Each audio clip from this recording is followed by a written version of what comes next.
Get everything you need to know about today's Apple keynote without having to watch. Plus Facebook, Google, Microsoft, and Martian news. Tech News Tonight is next. This is Twit.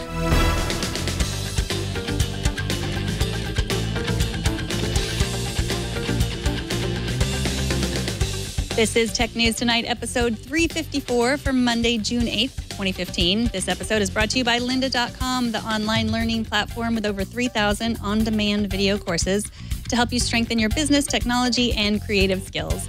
For a free 10-day trial, visit lynda.com/TN2. That's LYNDA.com/TN2.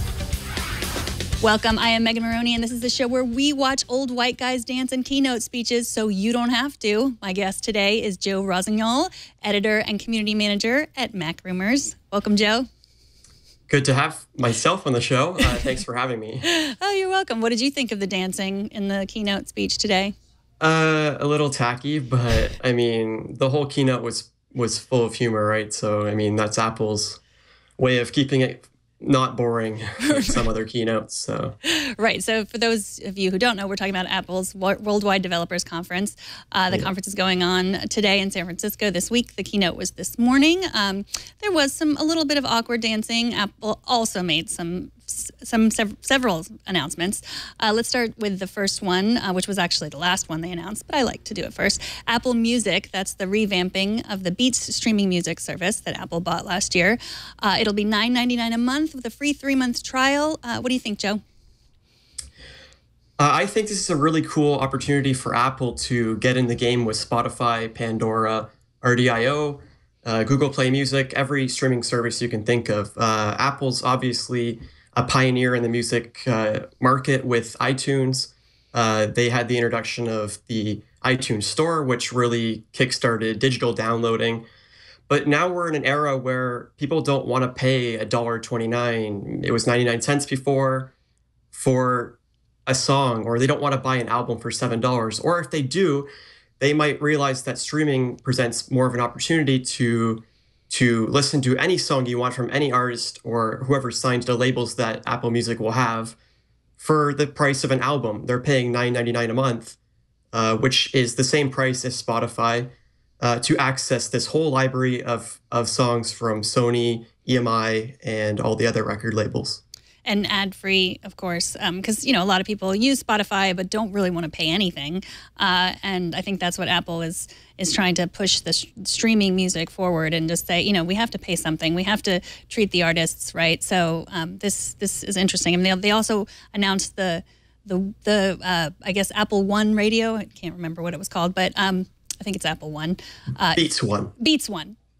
So what do you think of that the live radio station idea? The Beats One is an interesting thing. It's kind of, Apple Music is split into 3 different categories, right? It's an all-in-one app for, first of all, it's the streaming music service. Then we have the radio station, and then there's Apple Music Connect for sharing and connecting with artists. So in terms of the radio station, I think that's a unique opportunity for Apple as well, because they partnered with former BBC radio DJ Zane Lowe, who is going to be DJing for this service. I believe he's based in Los Angeles. But the really interesting thing is that this gives Apple an opportunity to connect with people in 100 different countries, they said. And you actually don't need an Apple Music subscription to listen to this station. They're going to have ad-supported stations that anybody can listen to, regardless of if you're a paying customer or not. Right. So just like the radio, but now through your computer or other device. So is that something that you think that you are interested in, listening to a radio station that's curated by these DJs? It's interesting to me because I am a SiriusXM subscriber. In Canada, we have the satellite radio service. I listen to it in my car every day.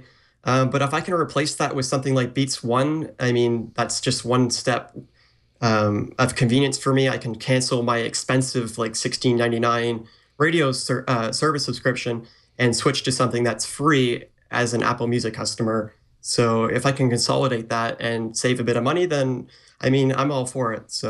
So will it be different? I mean, just will it be like the radio? Will there be like a country music station and a folk and a rap station, or will it just be one station? Well, there's going to be different ad-supported stations, and every customer can listen to those for free. And there will be different DJs that curate each station. So you're going to have Zane Lowe, but then you're going to also have there's two other DJs, like there's in New York City, London, that will also be providing different content.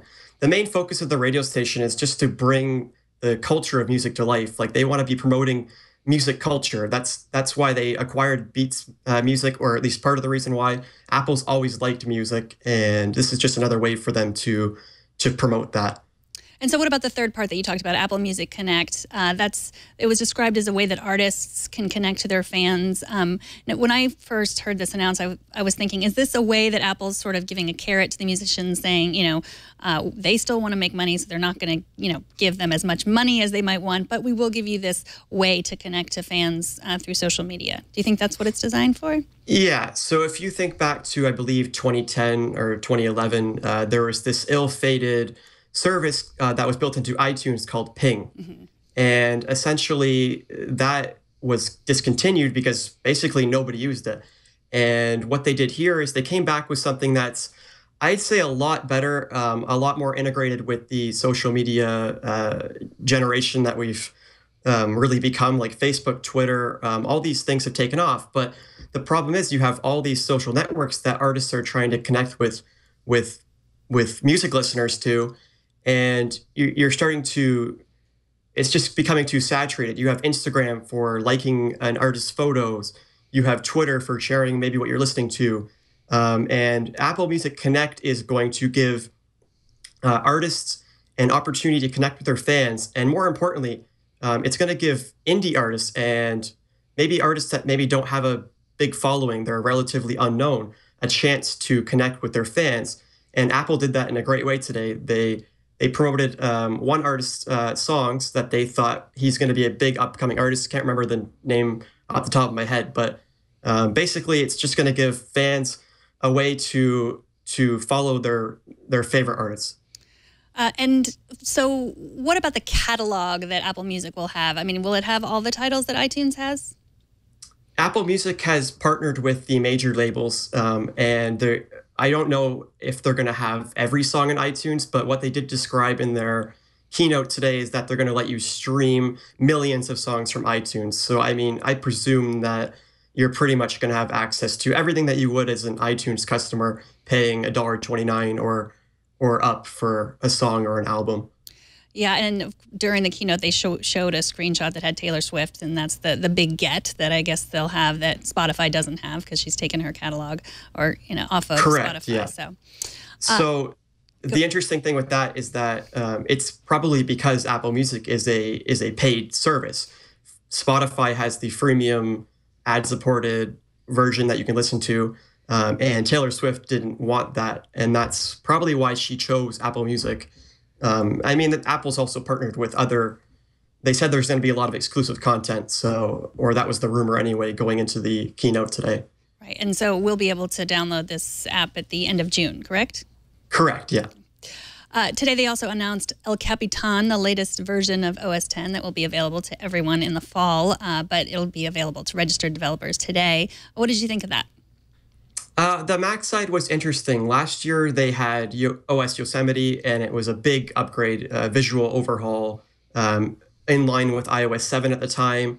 And the interesting thing about OS El Capitan is that it's more individual refinements. So they had a big focus on improving things like Spotlight search, the experience and performance of the Mac operating system.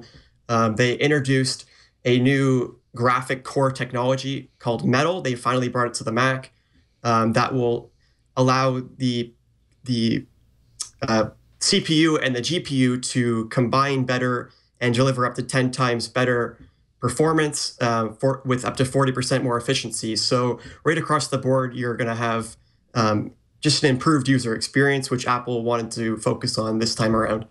And what were the changes that they talked about in Safari? In Safari, they introduced a new feature called pinned sites. So essentially, this was they actually already have it in Chrome. You can pin a tab to the top of your browser, basically. And essentially what this is like a bookmark bar. You have an actively open website pinned to the top of Safari. So say you go to Twitter and you constantly check your Twitter, you can pin that website to the top of the browser and then just click on it. And you'll see like the favicon will still be at the top. And you can always constantly go back to that, or your inbox, say. So basically, this improves the experience of, say you check your inbox, then you close the tab, and then you have to reopen the tab to check your inbox again. Well, with the pinned site, you no longer have to do that. And another feature they introduced was the ability to mute all tabs. So you simply right-click, and say you have YouTube playing a video, and all of a sudden you want to pause that video, but you have like 10 tabs open. The simple solution, you just right-click, like I said, click mute all tabs, and that tab with sound will be instantly muted. Huh. And so those things we'll see in the fall, right? Correct. I mean, there's a public beta available in July for everyone. Registered developers with Apple have it today, and then in the fall, like you said, probably September, October timeframe, if Apple follows their historic record, you're going to see a public release for free. So we also heard about the much anticipated announcement of iOS 9 that will also be available this fall. What are you most excited about that was announced today in iOS 9? So iOS 9 has a new feature called Proactive, and this is very similar to what we saw with Google Now. Google made some improvements to their own personal voice assistant that Apple has pretty much matched today. So this includes contextual searches. So say if you're searching for like a contact, you can see who you talk with most, like your relevant people that you talk to. And it's just basically contextual reminders that are going to be take Siri to the next level. Right. So, I mean, I've always been impressed with Google Now, how accurate it is, and how it'll always remind me if I'm late for an event or time to get on a plane. But then I always think it's part of what I like about Apple is that I don't feel like they are mining my email and mining all my information to give me all of this. It's the trade-off between privacy and ease of use. And so it was interesting to me that they pointed out we're not really data mining your stuff. It's staying on the device. What do you think of that? Right. So I think Apple has always stressed that they don't want your information. I believe it was Craig on stage today that said Apple doesn't care what you're doing. They don't want to know your personal information.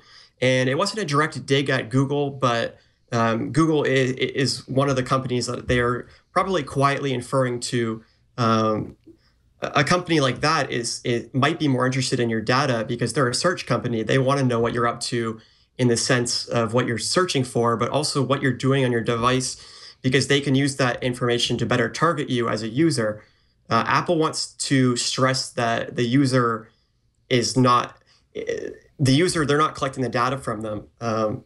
They want you to know that your data is safe. It stays on the device. And I mean, especially with all the government allegations going on about spying on devices and the NSA, I mean, there's a lot of controversy right now. People are worried, like, where's my information going? Am I protected? Is my information staying safe? What is Apple doing? And they pretty much cleared the air today that your information is safe. Right. I mean, that, Apple makes products, whereas, when you have a free service, like so many that Google offer, you are often the product, your information, where you search, what Correct. you do. So, yeah, I found that interesting. I think it's probably not a coincidence that Tim Cook gave that speech last week about privacy, just really very strongly saying just what I said, like we make products. Your privacy is important to us. I don't think it's a mistake that he was going to announce these things. And we can also do exactly what Google Now is doing without sacrificing your privacy. Correct. Well, thank you so much, Joe. Joe Rossignol is a writer, editor for Mac Rumors. Do you have anything else that you're working on that you're allowed to talk about? I think we'll keep everything under wraps, but I do appreciate you having me on the show. Thanks. So you can read Joe's work at macrumors.net or .com or .com. .com and Macrumors.com. Excellent. And also on Twitter. Thank you, Joe. Correct. Have a nice day. Take care. Coming up, Dropbox poaches a Google exec and Matt Damon in space. But first, this episode of Tech News Tonight is brought to you by Lynda.com. Lynda.com is for problem solvers, for the curious, for people who want to make things happen. Maybe you want to develop an app, master Excel, take better photos, or just sharpen your Photoshop skills. Lynda.com has everything you need to feed your curious mind. Lynda.com just added several new courses about business. They have an advanced Microsoft project course, FileMaker Pro 14 Essential Training, the Foundations of Business Analytics, and Operations Management Fundamentals. There's even a course on asking for a raise. With a Lynda.com membership, you can stream thousands of video courses on demand, complete with transcripts, which allow you to follow along or search for an answer and skip right to that point in the video. Your Lynda.com membership gives you unlimited access to training on hundreds of topics, all for one flat rate. So whether you're looking to become an expert, you're passionate about a hobby, or you just want to learn something new, visit lynda.com/TN2 and sign up for your free 10-day trial. That's lynda.com/TN2. And we thank Lynda for their support. On to a few more stories we're following today. Last month, we reported that Facebook CEO Mark Zuckerberg was planning to spend over $1 billion to launch a satellite into space. The purpose of the satellite was to deliver the internet and presumably more Facebook to developing countries all over the world. A story on The Information today says that Facebook has abandoned this plan, citing cost as the main reason. Sources told The Information that the cost of building its own satellite could not be justified by the returns. And in other Facebook news, one of the key selling points of the Windows Phone operating system was its ability to integrate your Microsoft account with your Facebook account using Facebook Connect. The Verge reports that Facebook Connect will no longer work on Windows Phone due to a recent update to Facebook's Graph API. The Verge adds that this does not appear to be a glitch, but a plan to retire the feature. And Recode reports that Google exec Neil Mohan is leaving the search giant for a position at cloud storage company Dropbox. Mohan came to Google when the company acquired DoubleClick in 2008. And full disclosure, Dropbox for Business is a Twit sponsor. And finally, last week, we talked about how hard it is to read novels with the constant flood of information through the tech news and our social networks. Our guest, Hugh McGuire, gave up tech news in favor of reading, and he recommended Martin Weir's sci-fi novel, The Martian. If you're not quite ready to stop consuming tech news, and I hope that you're not, you might as well wait for the movie version of The Martian, which is coming out this fall. The trailer of the film starring Matt Damon was released today. Let's take a look at a little bit of that. Every human being has a basic instinct to help each other out. If a hiker gets lost in the mountains, people coordinate a search. If an earthquake levels the city, people all over the world send emergency supplies. Looks good. This instinct is found in every culture, without exception. All right, no spoilers. At around 4:30. Sorry if that was too much of a spoiler for you. I am very excited to see that movie. And that is it for this edition of Tech News Tonight. I wanted to say congratulations to our technical director, Anthony Nielsen, for winning a Governor's Service Medallion from MESF, National Academy of Television Arts and Science, last night. That's Anthony. He's the tall one. We love the work that Anthony does here. He's the technical director, and there he is. Thanks, Megan. Thank you. We are very proud of you and excited to have you here with all of your talent, and excited that it was recognized elsewhere. If you like the show, and we hope you do, you can subscribe and never miss a single episode. You can find all the ways to subscribe at twit.tv/TN2. We love your feedback, so leave a comment on iTunes or YouTube or Twitter, where I am Megan Maroney. You can also write to us at tn2@twit.tv and watch live every weekday at 4 p.m. Pacific. And don't miss our morning news program, Tech News Today, every weekday at 10 a.m. Pacific, 1 p.m. Eastern. I am Megan Maroney. Thanks for watching. Bandwidth for Tech News Tonight is brought to you by CashFly.com.